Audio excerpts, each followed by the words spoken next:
What's up, everybody? It's Emmanuel, aka Bulldozer. You're watching Blasted.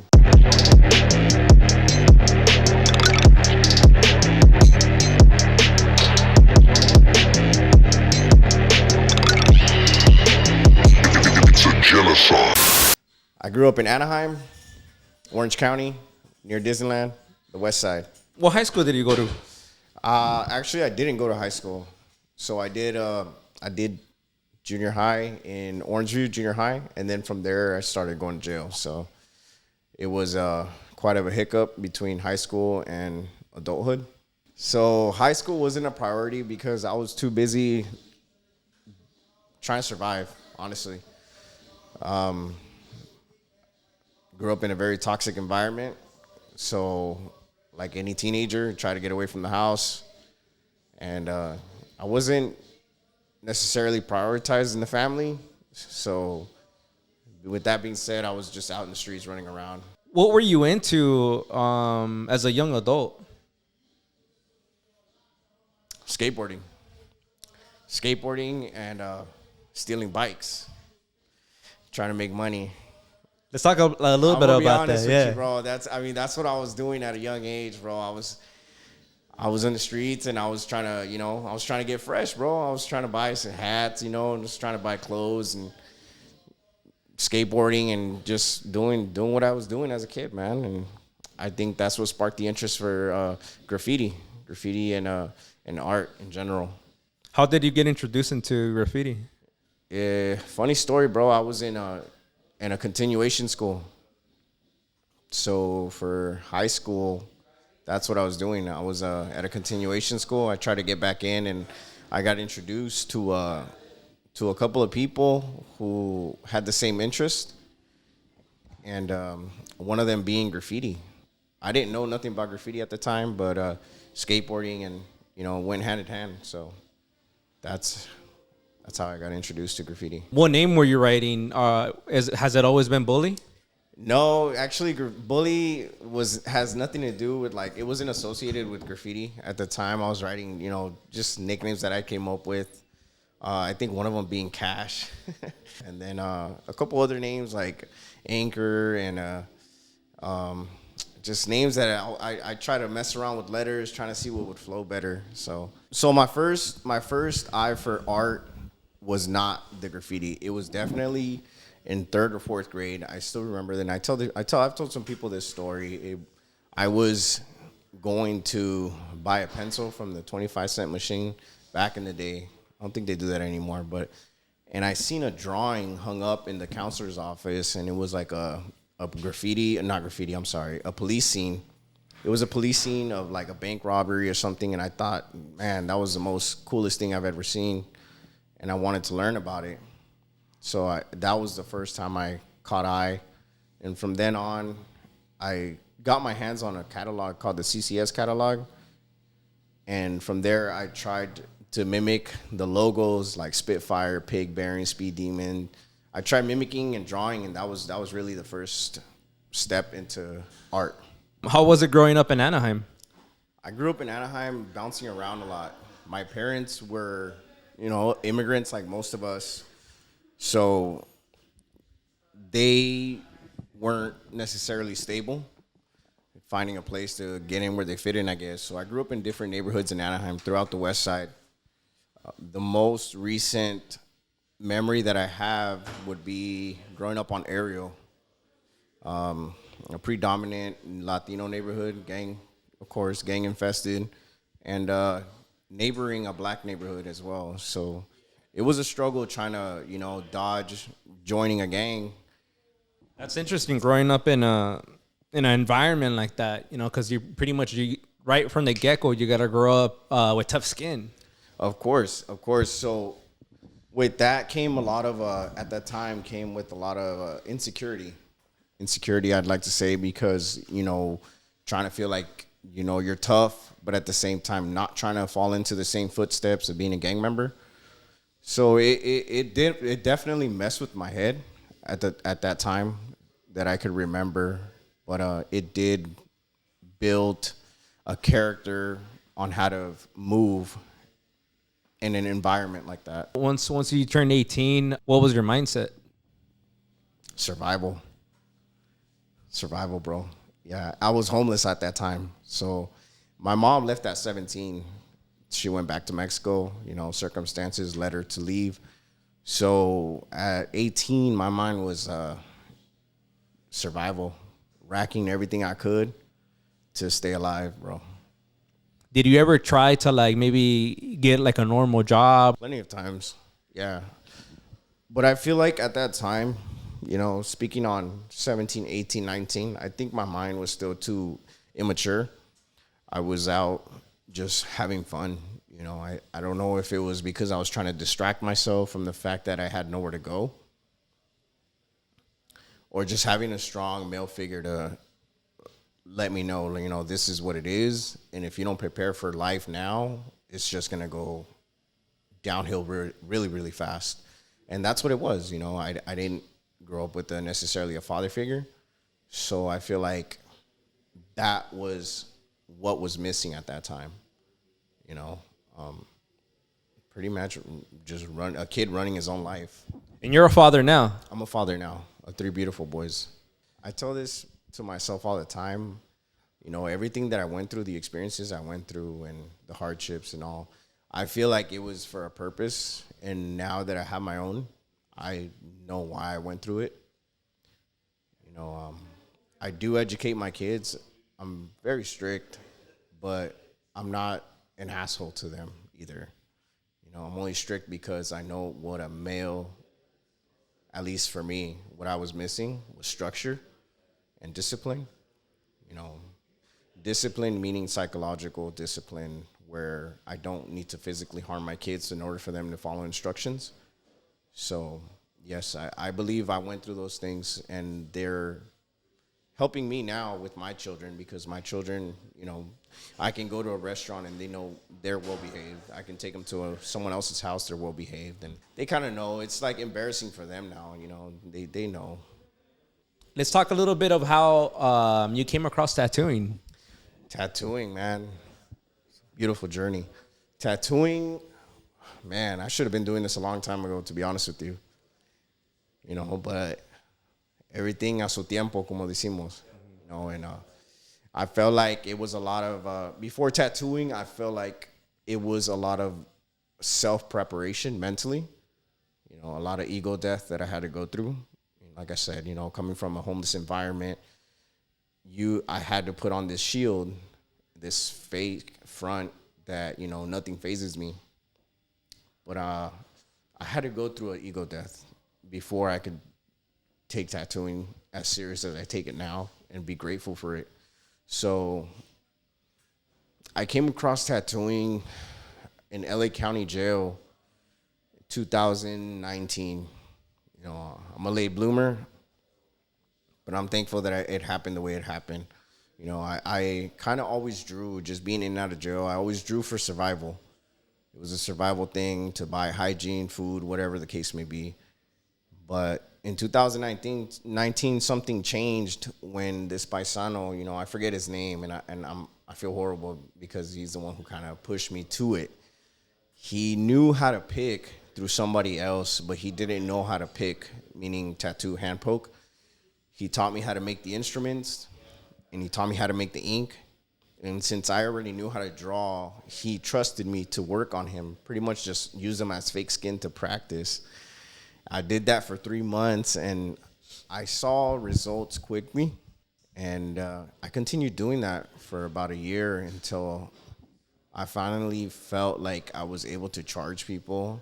For the people that don't know what instruments you're talking about. The instruments, I mean, like the string off your sock, the needle off a staple, off a pamphlet from the church, a golf pencil, and making soot. Soot is the element that comes out of burning baby oil. How do we make that? Well, you get a commissary bag, you get an asthma inhaler, break it down to it's just a tube, make a wick with toilet paper by rolling it up very tight and getting light, meaning getting some fire. How do you make fire? Through batteries and a razor blade. So those are the instruments that I was using to tattoo. So, And you know what I've heard? I don't know if this is true. I heard that when you make that type of ink, and you get tattooed with that ink, you might get sick for a little while, for a few days. Have you heard anything about that? I have heard of that, and I believe it because the way I was sharpening my needles, aka my staples, was not the cleanest way.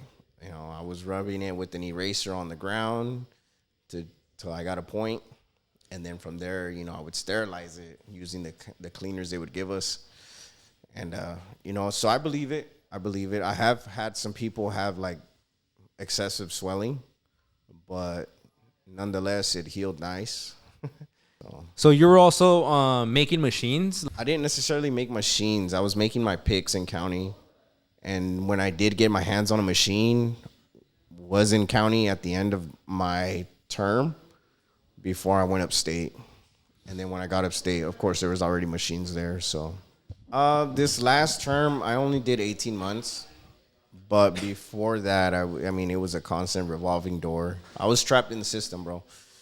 I was trapped in the system at 16 and didn't discharge everything probation until I was 29. What was your mindset when you got out? This last time? Yeah. This last time was, well, I kind of, once I started seeing the tattooing thing working out for me and realizing like what it took at that point, you know, in such a hostile environment, what it took to become, I guess, successful enough to be tattooing another race, which, you know, politically was incorrect, but I was granted that permission to do it. You know, don't want to get too much into that, but yeah. You know, there was ways that I was able to do certain things, and once I realized, you know, I guess my potential was when I decided before I go home, this is what I'm gonna do, and I'm gonna stick to it no matter what happens when I come home, and here I am now. You know. One thing that I forgot to ask is, what type of tattoos were you doing in when you were locked up? A lot of lettering, a lot of face tattoos, people getting their girlfriends, wives, you know, their gangs. I did a couple like skulls and roses and stuff like that I tried to experiment with, but mostly letters. And how would you pass your time in there? Working out, you know, and to be quite honest with you, that's how I got my name for Bully. You know, just working out, and I was going through a lot, like most men in there, and the big homie just said, you know, you look like a bully, like when you work out, and you be bullying people to work out, so that's how I got the name Bully. Certain tattoos, you know, for certain cultures have certain meanings. So we talked about the Aztec calendar, right? That you is it an Aztec calendar? It's influenced by the Aztec calendar. This was actually a tattoo that I drew just from doing some studying, and you know, it was time for me to get blessed by an elder, I should say. And yes, it's a piece of the calendar. It's there's a lot of meaning behind it, but I mean, I guess what you're getting to is the campor. And yeah, that's definitely something that has to be earned, and not necessarily just out here in the streets, but has to be passed down by somebody who is somebody. From your knowledge, what are some tattoos based on Mexican culture, right, like Aztec, that maybe you should think about when you go to prison? The 13, I mean, it's hard for me to speak on it, you know, because, I mean, some people have their own personal opinion and their points of views, and I respect that as well.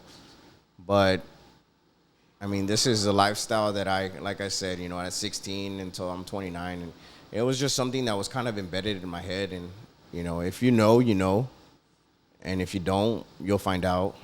You will find out. I've been home since 2021, the end of 2021. So I missed the whole pandemic, and, you know, I missed all that, man. And so when I came home, it was a complete different. It was different. It was just different. I had 2 kids at the time, and The twins. My twins, man. My pride and joy. Now I have 3 boys, but, you know, at that time it was my pride and joy, and I had to I had a lot of making up to do. I skipped out, I want to say almost 3 years of their life, which is how old they were at the time. So, I had a lot of self-reflection when I was away, and I needed to be there for my kids. So my mindset was get money, tattoo, and find a way to make it work. My mindset has always been don't make excuses. Find a way. If you really want it, you're going to find a way. You're going to make things work. And if not, then the universe will make it work for you. You just got to put yourself out there. That's dope. And what steps did you take to make that happen? As soon as I came home, I was tattooing at a friend's studio, private studio. Shout out Koki. He gave me a place to start working, I guess you can say.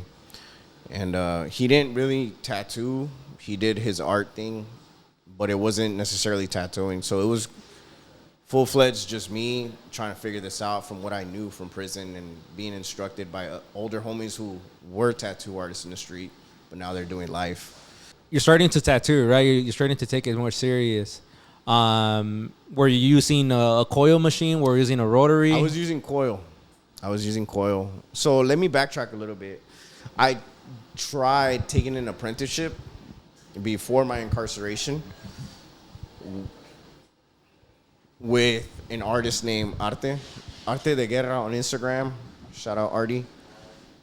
He gave me my first machine that he handmade. So he built it from scratch. And that's what I was using. So I was introduced to coil first before rotary. And I fell in love with it. It was like a new strap, It's like, man, like I can accept I could create with this. Yeah. And I held on to this day. I still have it. I still have that machine, and that's how I got my hands on a tattoo machine, was through art. So tattooing, my mindset 2021 was take an apprenticeship and kill this game. Kill it. I knew I was bringing a different set. I mean, yeah, tattooing's been done. It's, everything's probably been said and done, but I just knew that I had something else to bring to the table, and I still do. I know I have something new to bring to the table, a new energy, a new drive. I'm here, and I'm not going nowhere. So you took an apprenticeship? I took an apprenticeship with Big Jim's, Jim's Inc. Shout out Jim's Inc. How was your apprenticeship? Yeah, so my apprenticeship wasn't an easy one. It wasn't an easy one, but it's one that I'm proud that I took. It was a lot of sleepless nights, and before I was accepted to take the apprenticeship, I sort of had to go to school. At that time, like I said, I had just gotten out in 2021, at the end of 2021, so I still had a chip on my shoulder towards society, towards everybody. I was still ego-driven through a lot of shit. Excuse me. But what that did was knocking at that door was essentially it got me to where I needed to be. I had to go to school. So I was doing a 9-to-5 at a screen printing place. And after work, I would take the bus from Gardena to East LA College and take a 4-hour course, of math. So I had to jump rope, man. I had to take math and English for a little bit before I was actually given an art class. Goal was to take the art class, right? Because I wanted to learn the fundamentals of art before I asked for the apprenticeship. Mm-hmm. And before I could even take that art class, I had to earn my way into that art class by doing math and English. Mm-hmm. And so with that being said, once I felt like I was ready, I went back and asked for an apprenticeship. And the apprenticeship began by moving a whole studio from like the 7th floor, if I'm not mistaken, from downtown LA to Cerritos, which is where Prolific is at now. How long was your apprenticeship? I'm gonna keep it plain and simple. I ended my apprenticeship at 8 months. Not because I felt like I was ready or anything. It was just for the sake of relationships. We'll say that. At that point, I was scared, bro. Not gonna lie. I was scared, and I'm not afraid to admit it. I was scared because I didn't know what my career, where it was gonna head, man. Like I was literally leaving a dope ass apprenticeship, but there was just too much going on in personal lives that I had to separate, professionalism from friendship. And that's what I did, man. I took the leap of faith and I started doing my own thing up in Pomona with a friend of mine. Shout out my boy Otro, giving me this spot, man. And at that point, I was able to lock in with myself as a person, which direction I was trying to head with my career. And I separated myself from everything. I went through a moment of depression. I just felt like, man, like, what am I doing? Even my lady my lady questioned it and kind of doubted me, man. So it was tough. And my wife had just given birth. So, and it's, as an apprentice with 8 months of tattooing professional, it was tough, man, where income was going to come from. But, I stayed resilient to what I was going to do. I knew my potential. I knew which way I wanted to go, but I also didn't want to come off like a hoe, I guess you can say, just like bouncing from studio to studio. So I went to my boy who's been rocking with me since I was in the gutter. He gave me a space, and it was there that I was able to process my emotions and figure out a plan in which way I wanted to head before I took off again. Were you considered an artist, or did you continue an apprenticeship there? In my eyes, I felt like I was not considered an artist. Like I wasn't being taken serious through peers and like other artists who followed me already. So I still feel like I had a bit of a chip on my shoulder. Like I had something to prove, which I did. I had to prove myself that I wasn't going to be able to get myself out of this rut that I was in, I felt like. And, shout out my boy Anthony Correjo over in Anaheim. He has a private studio. I don't think he has a name for a studio, but it's him and my boy Fabrizio. It was then when I went to go visit him, Anthony, that I had to listen to his story. He's a well-respected artist who I deeply admire. He does freehand lettering, and he kind of gave me his journey. We had a session, and he gave me his journey. It was then that I kind of realized, you have to keep pushing forward. You have to keep pushing forward with or without support. How long were you tattooing there for? I was tattooing there, I want to say about 2 months before I came to visit my boy Blue Jay right here at the gallery. And it was then when I came to visit with no intentions to tattoo here at all whatsoever. I was just visiting. And that's when you met Big Dog Julius Cordero? That's when I met Big Dick Daddy Julius. And, gave me the opportunity of a lifetime. He ran away, guys. Yeah, it was then when I met Julius Cordero, man. Shout out my boy. I came here and just like any other artist, I just started talking about my journey and my aspirations, I should say. And he offered me to, he told me, the doors are open whenever you want to come by. I guess we hit it off cool. It was cool, man. And I took him up on that offer that same weekend, bro. Like I'm telling you, I was resilient, bro. I wasted no time. I still don't waste no time, bro. Like, I see an opportunity, I'm snatching that up, man. You only get one opportunity, bro. So he tells me this day he really appreciates that I did that, bro. So you never know, man, who's watching your work ethic. Work ethic is everything, man.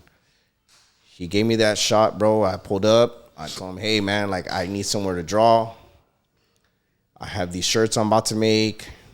Is it cool if I come and, basically come get inspired and work right here, man? Like, come work on some drawings. I pulled up that following week. And I did what I did, man. I kept my head down and throw them headphones on and work. Ignore everything around me because I'm not here to gossip. I'm not here to look at what someone's doing. I'm here to work. I put my head down and got to work, and I told him, hey, I got to get these shirts out by 8 p.m. tonight. He left around 6, if I'm not mistaken, and then I told him I'll leave around 8. I kept my word. So I had a deadline to me, man. It was a lot of drawing because I still remember he kind of doubted me, like was saying, like, you're going to finish all that? I said, yeah, bro, like, I'm going to finish all that today. You know, him not knowing really how I get down. So another reason I had something to prove, like, I can get this done, even though it's a lot of work. Yeah, it was a lot of work, man, but you know, it got done. And that same night, you know, I went out to my boy from Palm Industries. Shout out my boys from Palm Industry. I went over there and got them shirts made, man. And the following morning, I went out to breakfast with my wife, and I got that text, man. Like, yo, bro, like, really fuck with your work ethic. Excuse me. From Julius. From Julius, man. Yeah. Like, it was just like, I'm in Koreatown having breakfast, bro, and I just get this text from Julius just saying, like, hey, man, like, I really mess with your work ethic. Currently looking for an artist to come work with us. It'd be an honor if you da-da-da-da. And I was just like, bro, like, I just dropped my phone and looked at my wife and was like, yo, like, what? Like, so it just went from, like, grinding, like, through 2-3 months consistently hiding out in Pomona, you know, like, making change to pay for gas, you know, just to even get out to Pomona, man. So to, like, working literally up the street, bro, like, you know, you never know how fast things happen, man. That's why I say, bro, you got to stay resilient with what you want, what you envision, even if people don't see it. Like, I'm telling you, bro, like, my wife doubted me, bro, when I made that move and jumped out of the apprenticeship. Was like, yo, I'm gonna do it my way, you know. I feel like I could do it better, and to some people it probably isn't, but you know what, I'm comfortable, man.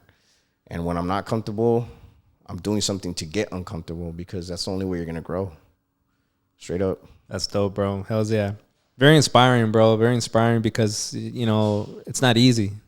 It's not easy, Hell bro. no, Especially bro. when you got children, you got mouths to feed. Yeah, bro. You got to pay rent. You know what I mean? And how long have you been tattooing for now?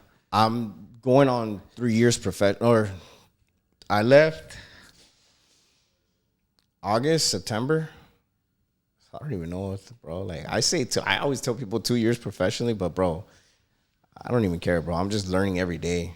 Every day I'm still any room I walk in, bro, it's a tattoo shop, I'm the apprentice there. Straight up. So you're always learning. And I'm always learning, bro. And I feel like I'm always be that way. I don't want to be that vato that's like, oh, I could do that shit better, or nah, man. You know, because we learn from the fool and the wise, man. Straight up. So I feel like I'll always be an apprentice. Maybe that's why I left, bro. My apprenticeship will never end, bro. That's dope. How does it feel being at the gallery? The gallery, bro. I'm 20 stories up in downtown, bro.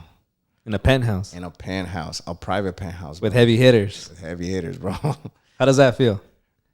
Pressure, bro. Straight up. Pressure from all sides, because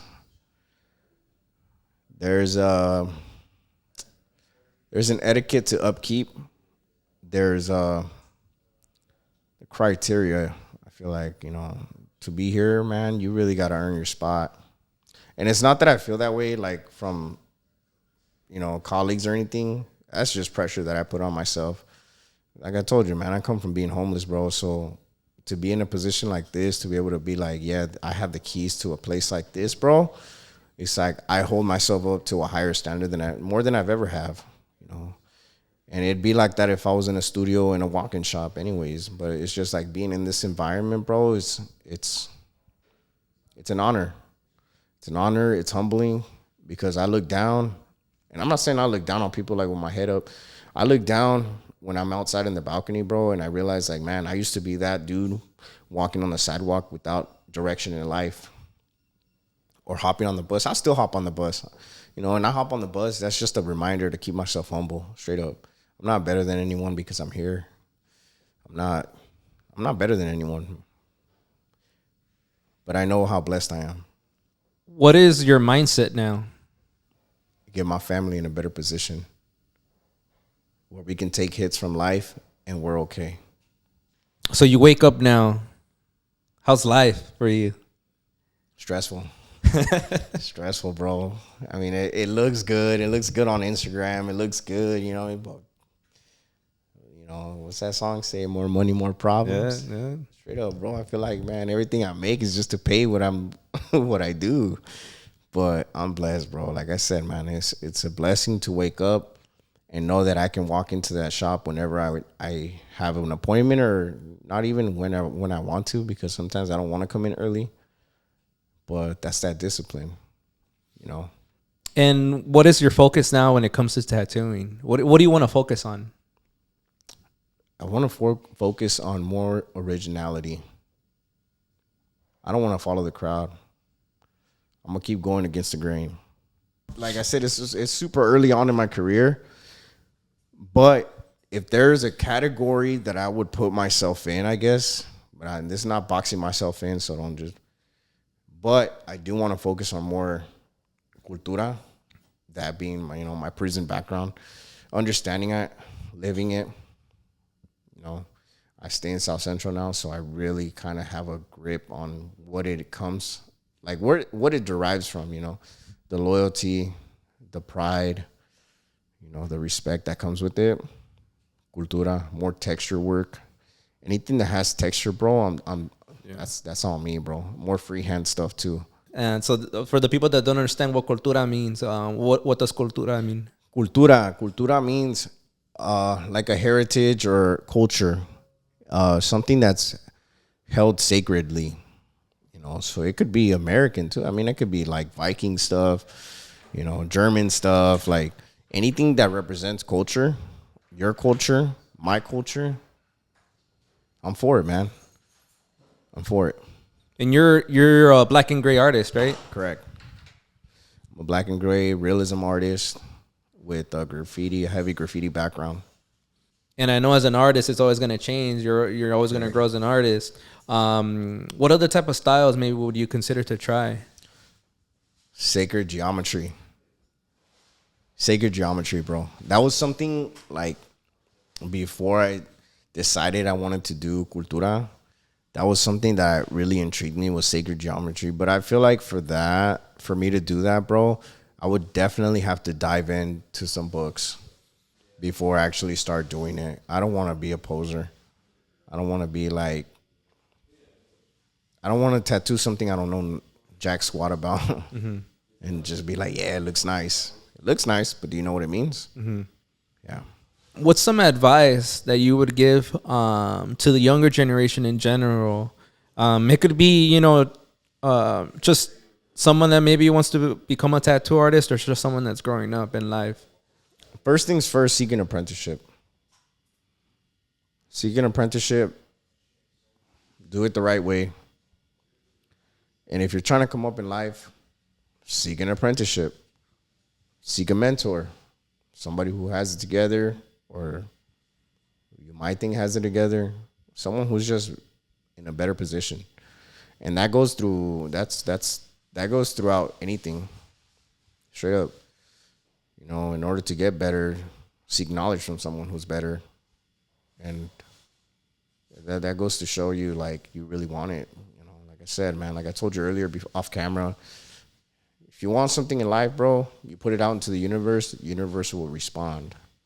You recently went to New York, right? Yeah, man. So let's talk a little bit about New York. Yes, sir. Let's do How that. did that happen? Bro, we got time for this story, bro? Yeah, bro. Let's do it. So New York, man. Let's make this so nobody gets in trouble. So New York, man. New York, I landed in New York for the first time with my boy. We'll call him C. With my boy C. He was doing business out there, doing what he does. And, me, I've been out of the game from that game. So I just tagged along, man. Like he's been coming up and he wanted to show love, man. So he's like, you know what? Let's go to New York. Don't worry about nothing. I'll pay for your ticket. I'll pay for the hotel, the food, whatever, bro.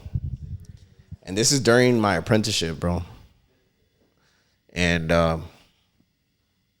bro, literally was over there with an EBT card, with $20 on the EBT card, bro, and the same dusty clothes that I had on, man. And man, it was just like, whoa, like this is what it's like, like to be financially stable. seeing it from an outside point of view. So that happened, bro. And, as a tattoo or an apprentice, like I was out there like telling people, I'm a tattoo artist, even though I was just an apprentice. But I was telling them, I'm a tattoo artist from LA. Like, this is some of my work. I already had some work to show. So showing people and I guess planting seeds. I was out there planting seeds, bro. And the second time around, I got somebody who wanted to get tattooed. I ended up doing a quarter sleeve on somebody who was in a better position to pay for the ticket that I was asking for. And with that one tattoo, bro, not knowing that this person was from upstate New York, he took my work out there, almost like my billboard, and it got me people. It got me 2 more clients, man. And I'm telling you, bro, like in New York, bro.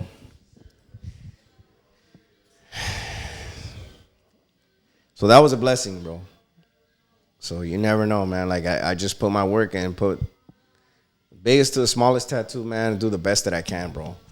And it goes to show you, man, with that brought me 2 more clients, and from those 2 clients, it got me to enough money for me to be able to pay for a plane ticket, somewhere to stay in a nice hotel, and still come back with a couple bands, bro, like, and be like, like, holy shit, like, this is really happening off of tattooing. And the third time around, I got canceled on, and it like, when it rains, it pours, bro. Like, and that it did, man. Like, it was that trip that I thought would last. Like, I'm gonna keep going to New York, New York, New York, New York. It came to a quick halt, bro. But that's when my, intuition came in, bro. And I was just like, yo, like, okay, these clients are like probably not gonna keep paying what I'm asking for. It's not every day that they can pay for something like this. This is a luxury thing, So I went, man, and did some research online. I started looking for tattoo shops around me, black and gray realism artists in Rochester, New York. That's where I was at. Shout out all my people from Rochester, New York, man. Love y'all for real. Just like that, bro, I started networking. Like, I didn't get no bite back until the last day. It's a long story, bro, so I'll just keep it simple. No.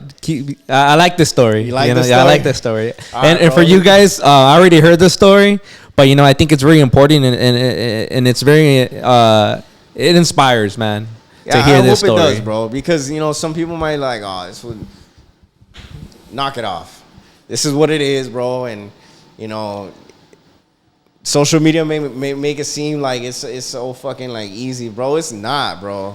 It's not, man. Like, I was really knocking on anybody and everybody's door trying to get someone to tattoo or somewhere where I can tattoo, bro. And I was ordering this over there. It's like, so everything's remote over there, bro. And I was staying in a city or a town, I should say, called Henrietta, bro. Before I went on this last trip.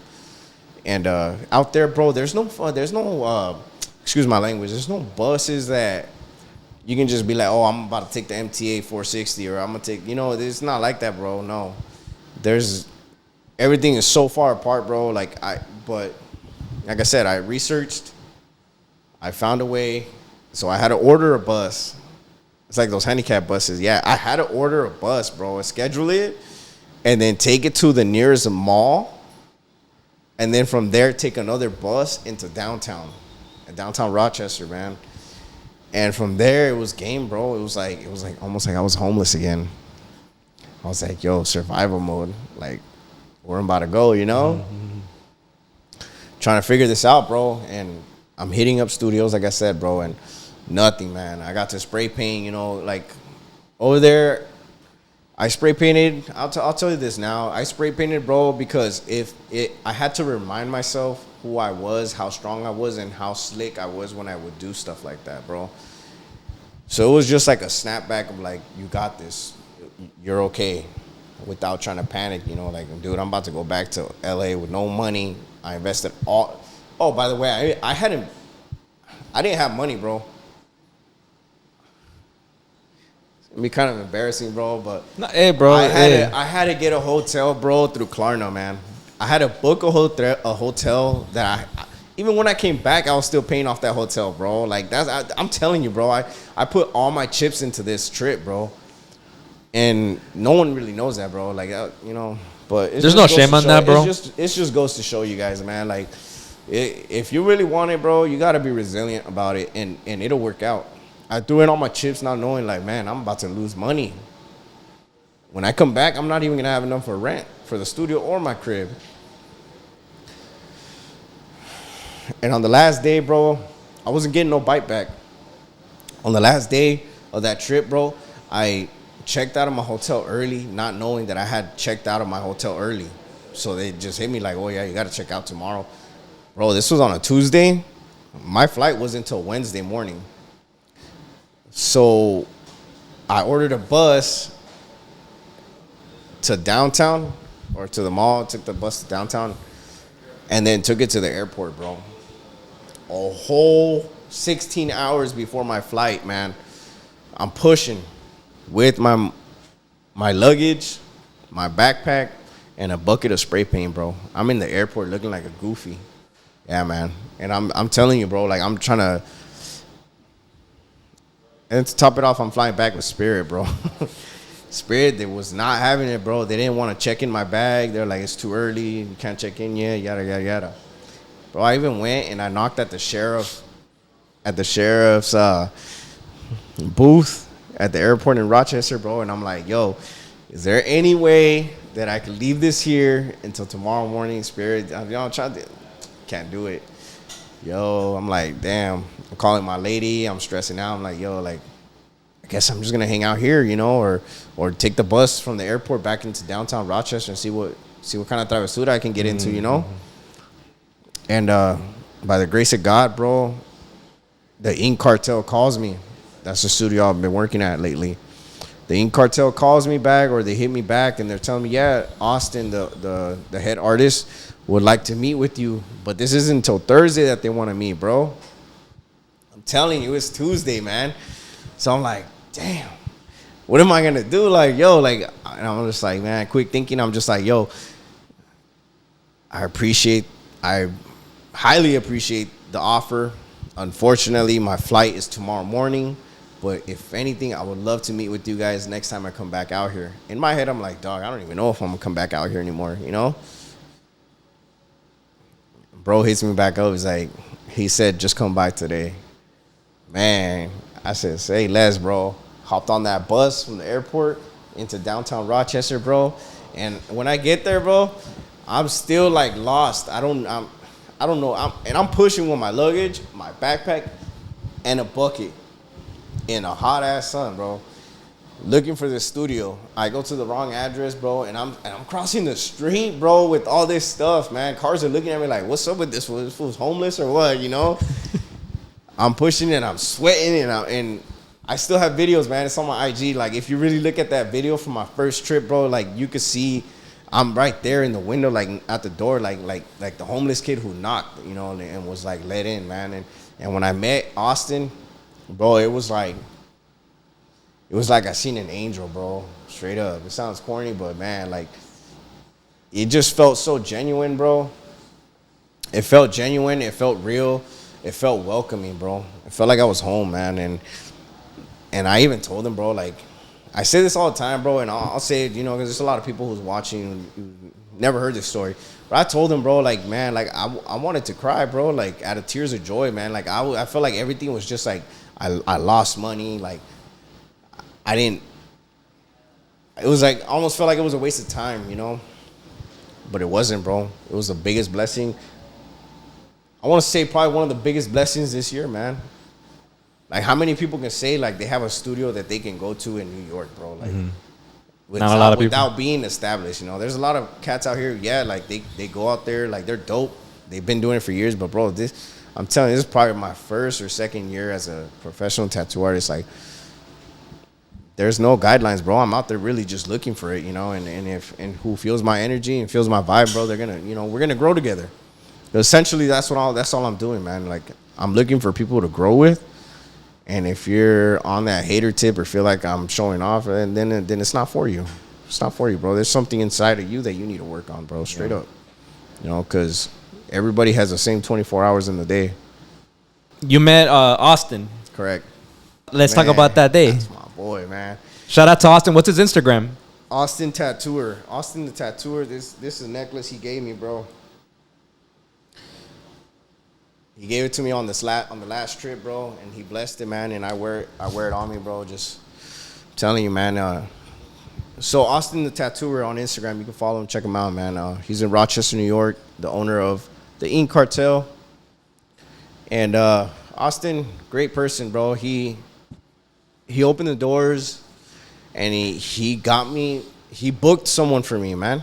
That day, on the spot, that bro. That day that you were at the airport. Boom. Yeah, that same day, bro. So here I am thinking like I lost all this bread, right?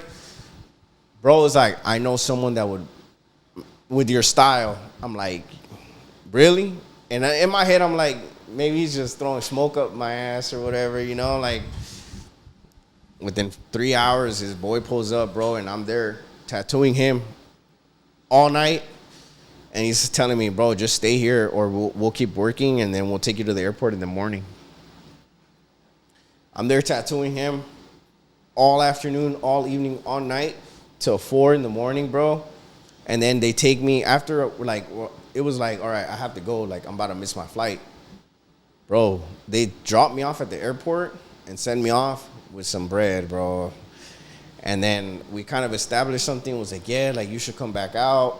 And now you have a studio to come home to. We'll book you out. Bro, so now we're talking about me going from not having clients to them finding clients for me and just giving me somewhere to come and work. Damn. Can't give up, man. You never know who's watching, bro. Straight up. That's straight up blessing, bro. Yeah, bro. How many people can say that, man? Like that, you like. Not many people will even give you the place to come. Like they'll feel like you're stealing from them, bro. Like you're taking their clients. You know, it's like I feel like this lately, like this society just feels like everyone's out for theirs, bro. But not, bro. We're here to help each other, man. So they drop you off. You're in the plane. What's your mindset in the plane? Because you got some bread. You got paid.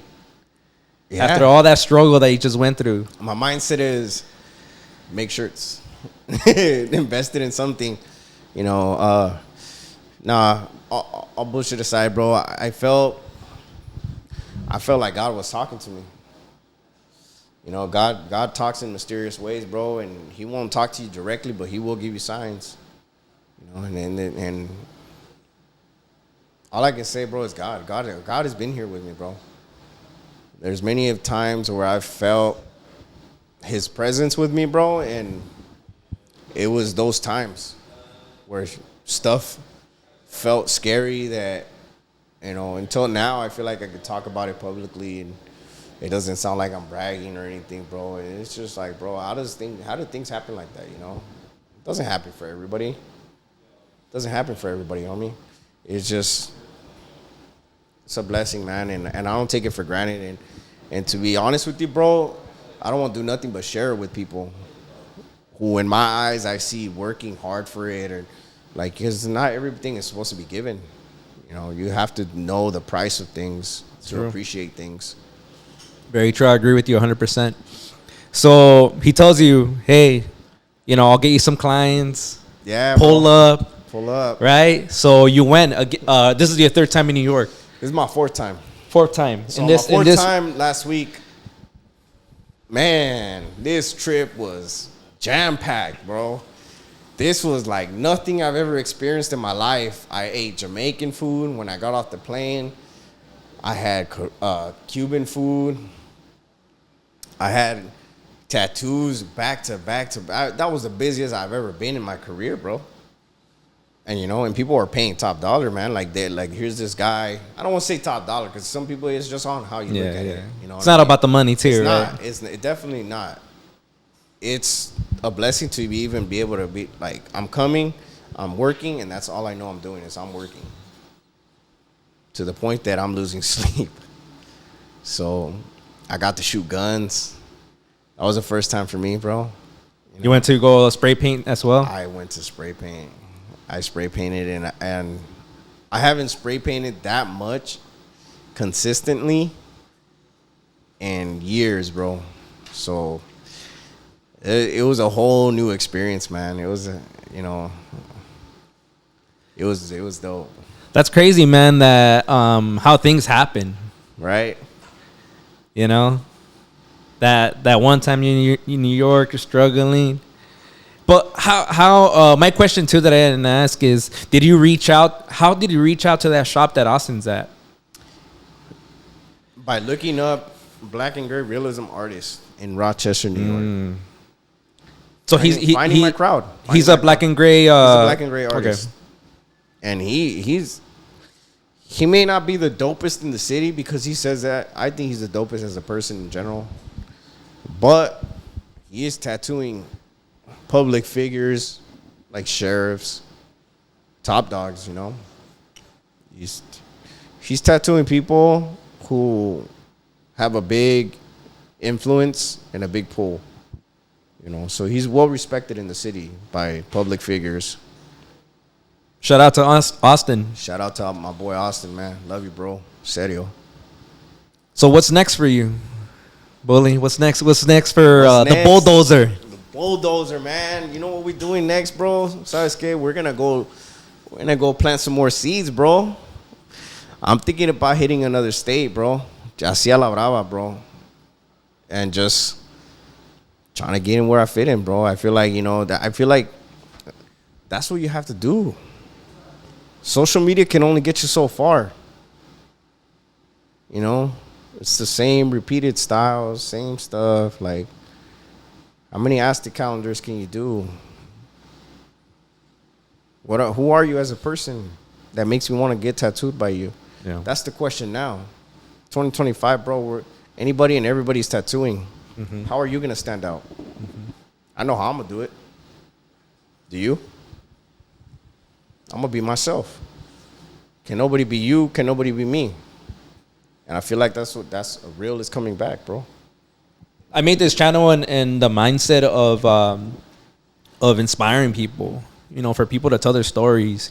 Some people have very unique stories of how they got started into tattooing. But I feel that when people watch this, they could get inspired. Definitely. Or have a connection with an artist. So you have some plans, right, for the future. What are your plans for the future?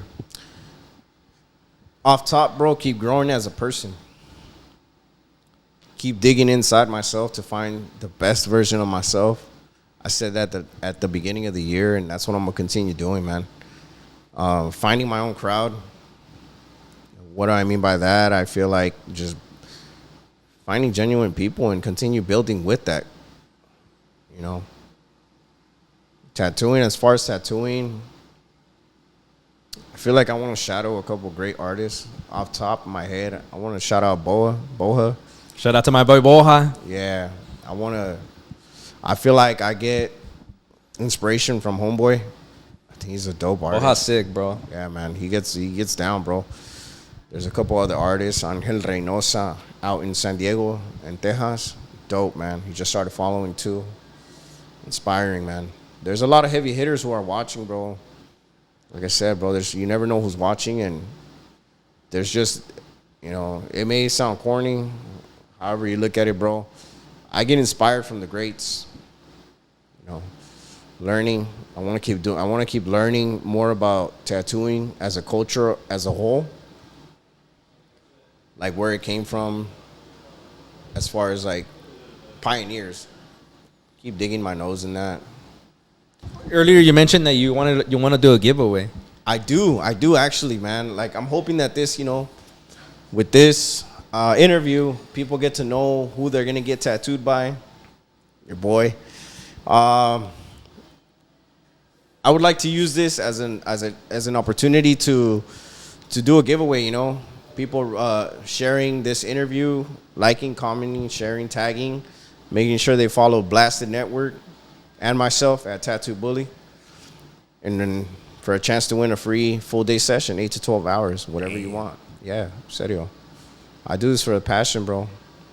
So that just goes to show you, I'll give you a whole day of my time just shouting me out, man. And like I said, I guess this already is finding my own crowd, my own clientele who really who vibe with me, who resonate with me and my story, and who know they're gonna come to a very well put together place and get a great tattoo. That was a great environment. Before we end this, let's talk a little bit about your equipment. What you're using right now? Yes, sir. So as of today, I'm running the Bishop Packer. Love that machine, man. I love how compact it is, what it does, and that I could travel with it. So I'm able to travel with it, go through TSA, no issues. Take it in my backpack. I would love to start running more coil, just because that's how I started. Don't want to forget about the traditional ways at all. And I use Pantera XXX, the best stuff out there in my opinion. And I feel like that's all that really matters, my ink and my equipment. What kind of needles are you using right now? I'm using Quadrant. Although, and this is not to throw no shade, bro. This just, I feel like some of these needles are spilling too much, so I might start switching over back to Bishop, the Da Vinci needles. That's just my honest opinion, bro. So what's the best way to get in contact with you, and what information do you need from the person in order to get tattooed by you? It's a great question, brother. You can get at me at TATTOOBULLY on Instagram, one word, TATTOOBULLY, no space, no special character. Just slide me a DM or click the email link in my bio, tattoobullylA@gmail.com. That's my link if you prefer to do emails. I'm located in downtown LA at the gallery. And if you can't get a hold of me there, ask somebody. The only information I really need is your ideas, your budget, just because I'm trying to be more budget friendly at this point in my life.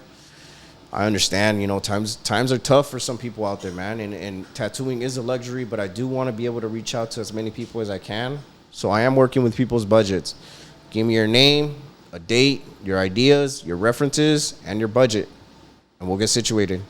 What up, everybody? This is Bully, a.k.a. Bulldozer. You're watching Blasted Network, and chingo de gracias for watching this interview. Peace.